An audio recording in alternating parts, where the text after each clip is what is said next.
Hi everybody, sorry I couldn't make it to the meeting this afternoon, but I hope that this little webinar can help articulate what I took away from Adam Grant's Give and Take. So Grant goes on throughout the first couple chapters of the book determining three types of leadership styles. The first one is a taker.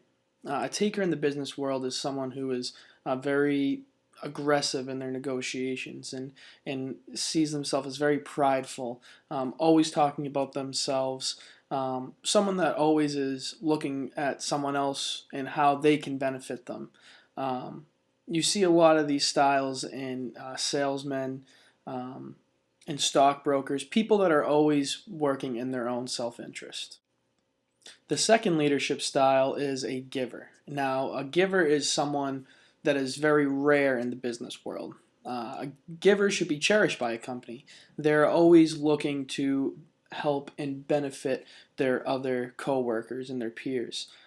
They believe more in the society and the community as a whole than themselves. And lastly, the third type of leadership style is a matcher. Now, the matcher, he doesn't go into nearly as much depth as he does with the givers and the takers.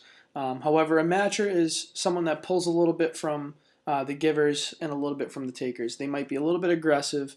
They might be a little bit more self-interested. However, they do at times give back to their peers and to their workplace. So one of the stories that Adam Grant tells us is about a comedian by the name of George Meyer, and he was an entrepreneur and then became a comedian. He worked on shows like Saturday Night Live, The Simpsons, and also Seinfeld. He wrote for all three of those TV shows. And then on the flip side, we look at Frank Lloyd Wright, who is a very successful architect. He made buildings and designed buildings such as the Falling Water House, and the Guggenheim Museum. So George Meyer on the set of Saturday Night Live described how he loved working with his coworkers. Each of the actors plus writers would put in scripts for certain skits throughout the show. So by the end of the show, I think there was only 14 skits that would make the show. There would be 70 scripts that were on the table for the writers and the producers to determine, which one they would use. And George, his scripts got used for the majority of the time.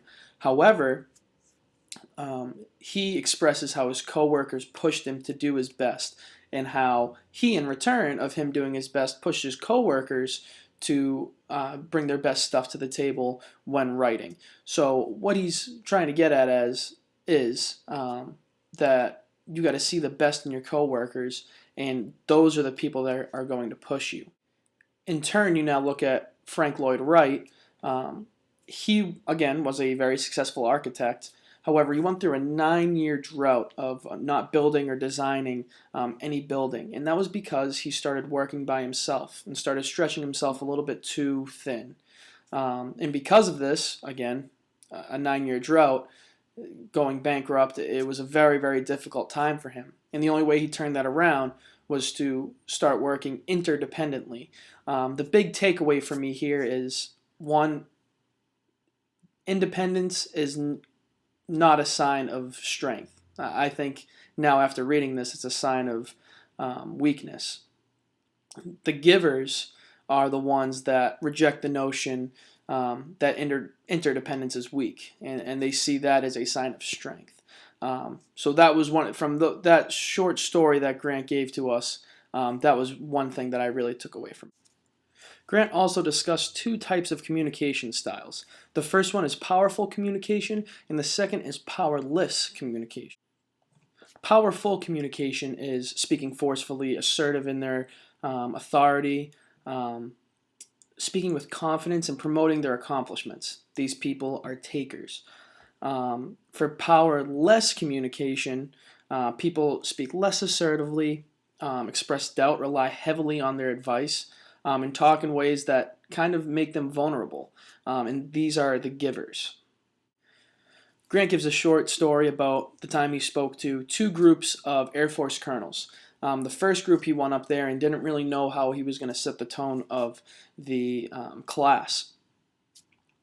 Grant goes up and used a more powerful communications tactic. At the end of the class, the colonels filled out a form stating how they liked the class and what they could do to change it. And he got a very negative feedback from that.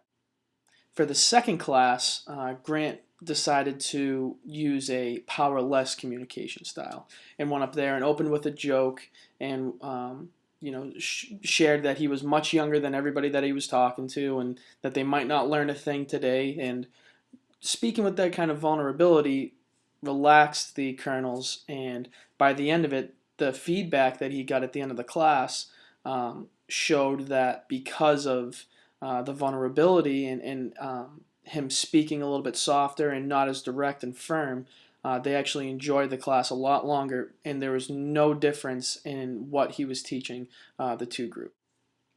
So my big takeaways from this book is you want to be a giver in life. That's something that I pride myself on. I see myself as a giver, but I do think being a giver in the business world is more beneficial than being a taker. Now, being a giver doesn't mean that I'm just going, you have to give yourself to everybody that's around you and you get nothing in return. No, that's not what I mean. I mean, if you're going to be a giver, you need to be self-interested and you want to be able to benefit yourself and to grow and to flourish. However, you also want to make your community around you and build them up and bring out the best within them. All right, guys. Thank you for watching my presentation, and I hope to see you guys soon. Thank you.